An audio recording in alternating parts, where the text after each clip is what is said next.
Salut à tous, bienvenue dans les brèves de l'écho. Dans son tableau de bord de l'économie camerounaise au 4e trimestre 2019, qui vient d'être rendu public, le groupement interpatronal du Cameroun, le GICAM, liste 4 principaux obstacles au développement optimum des entreprises dans le pays.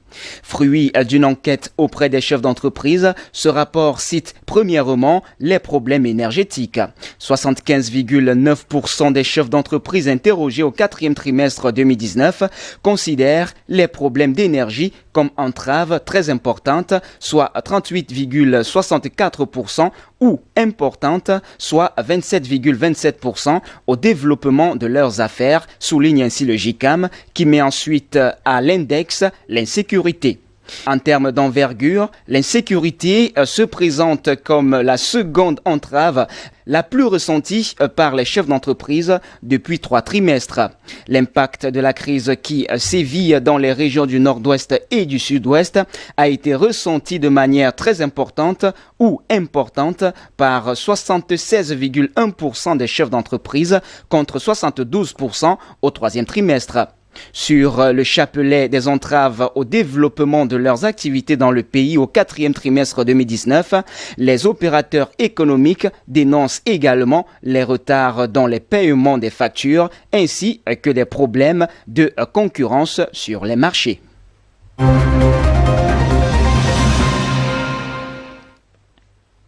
Selon le ministère en charge de l'agriculture, le MINADER, le Cameroun pourrait connaître un ralentissement de la branche agriculture vivrière.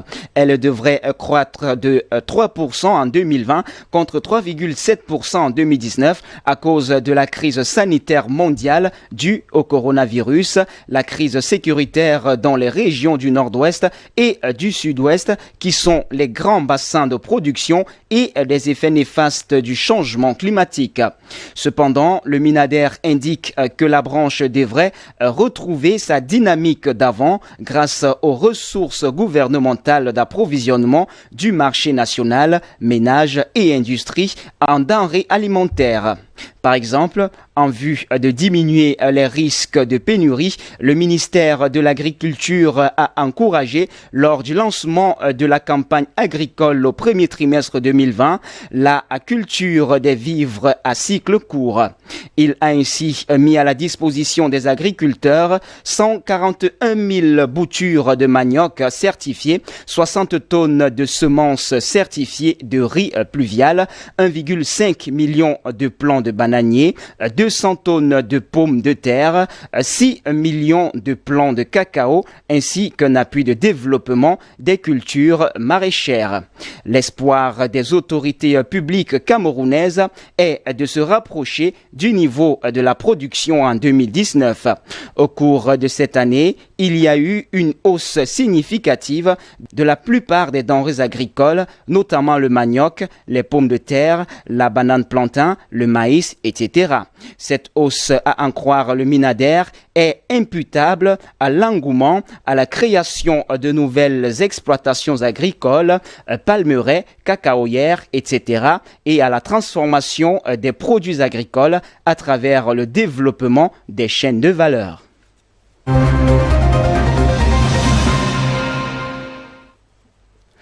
À fin mars 2020, l'offre nationale du cacao et du café, en abrégé ONCC, dénombre 104 usines de transformation active de café sur l'ensemble du territoire camerounais. L'office estime que ce nombre en nette augmentation depuis 3 ans est lié à un niveau très élevé d'installation des usines dans la région de l'Est. Les autres sont concentrées dans les principaux bassins de production des régions du littoral, de l'Ouest, du Nord-Ouest. Cette dernière région a d'ailleurs remporté en février dernier la Palme d'Or de la première édition du concours national du meilleur café au Cameroun, baptisé Taste the Harvest. Ceci à travers la Northwest Cooperative Association, en abrégé NWCA. La coopérative avait remporté la compétition grâce à son café produit à Bello, dans le département du Boyo, région du Nord-Ouest, avec une note de 84 points sur 100.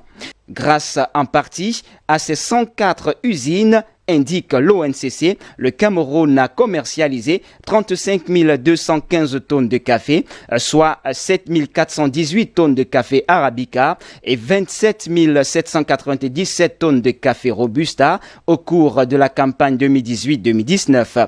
Cette production est en hausse de 39,1% par rapport à la campagne précédente.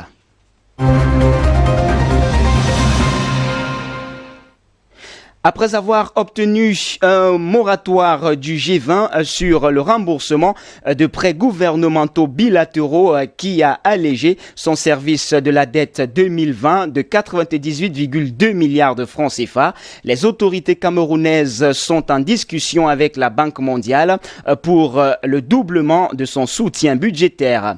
L'appui budgétaire de la Banque mondiale au titre de l'exercice 2020 passerait donc de plus de 100 millions de dollars, soit plus de 58 milliards, à 200 millions de dollars, soit plus de 116 milliards de francs CFA.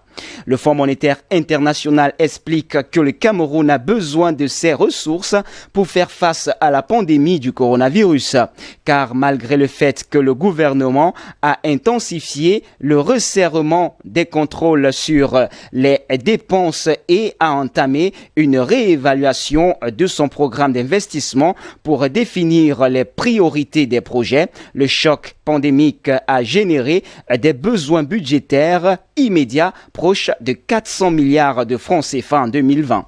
Ce qui a poussé les autorités camerounaises à rechercher activement des financements concessionnels auprès des partenaires au développement. Dans l'ordonnance modifiant son budget 2020, les appuis budgétaires passent de 115,5 à 440,5 milliards de francs CFA, soit une hausse de 325 milliards de francs CFA. À présent, hors de nos frontières, le président du Nigeria, Muhammadu Buhari, a pour la première fois évoqué ce mercredi un risque de dislocation de la CEDEAO en cas d'arrivée de la monnaie ECO en remplacement du franc CFA par la zone UEMOA. L'adoption de la monnaie unique en Afrique de l'Ouest fait toujours débat. Plus de 6 mois après l'annonce d'Abidjan, le projet de loi portant modification du traité de l'UEMOA est toujours sur la table des parlementaires nationaux des pays membres ainsi que sur la table du Parlement français. Dans ce document, la monnaie ECO a un taux de change fixe avec l'euro. Et malgré le départ des représentants de Paris, des instances de la politique monétaire de la nouvelle devise, le statut de gérant financier donne à la France le droit de nommer en cas de crise les représentants au sein du Conseil de politique monétaire de la Banque centrale des États d'Afrique de l'Ouest. Pour le Nigeria, il n'y a pratiquement aucune différence entre l'écho de la zone UEMOA et le franc CFA actuel. C'est cette confusion que ces pays de la CEDEAO, qui ont aujourd'hui chacun leur monnaie, veulent lever.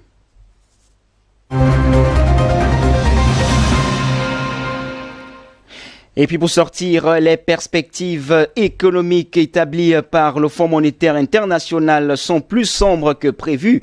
La reprise sera beaucoup plus lente qu'espéré. Le FMI table désormais sur une contraction du produit intérieur brut, le PIB mondial, de 4,9% contre 3% en avril. Derrière ces chiffres, une catastrophe sociale menace les États. La crise entraînera de nombreux nombreuses faillites et un chômage de masse. Si les mesures de chômage partiel ont permis de limiter les licenciements en Europe, les États-Unis ont vu bondir leur taux de chômage à plus de 13%. Certains secteurs sont plus touchés que d'autres, comme les services aériens. Dans l'industrie ou la construction, les entreprises doivent composer avec les restrictions sanitaires. L'année prochaine, la reprise devrait être moins soutenue qu'initialement prévu, soit 5,4%, à condition naturellement qu'une deuxième vague du coronavirus ne frappe pas d'ici là. Eh bien, c'est tout pour les brefs de l'écho de ce jour. Mesdames, Mesdemoiselles et Messieurs, merci de nous avoir suivis. Les informations se poursuivent sur nos antennes d'IBS Télévision. Restez donc des nôtres naturellement.